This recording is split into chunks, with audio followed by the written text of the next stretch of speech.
Baik, seterusnya nombor 12. Jannah ada 10.8 meter ribbon. Dia menggunakan 1.65 untuk mengikat hadiah dan 4.1 meter untuk mengikat hamper.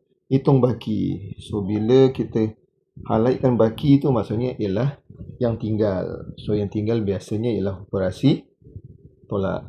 Tapi nak dapat markah untuk satu markah yang tematik, senang saja. 10.8 meter tolak 1.6 meter tolak 4.13 meter. Buat ini je dah dapat satu markah. Okey? Baik. So macam mana nak buat ni? Kita tolaklah satu per satu.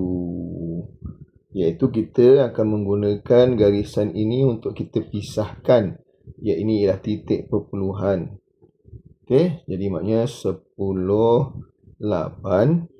tolak 165. Kita tolakkan buat macam biasa.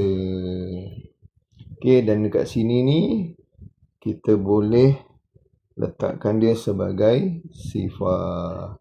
Tolak macam biasa. Sifar tak boleh tolak 5, akan dikacau. Okey, cikgu nak buat kat sini. Warna hitam pula. So akan dikacau. Okey.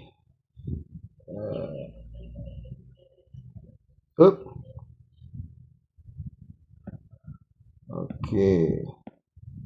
Akan dikacau kat sini, tinggal 7. Dah. 7 tolak 6 boleh. Ini sifar tolak 1 yang tak boleh. Tapi awak nampak dia adalah 10 tolak 1 boleh. Jadi tolaklah macam biasa. 5 kawannya 5. So 5, 7 buang 6 boleh 1.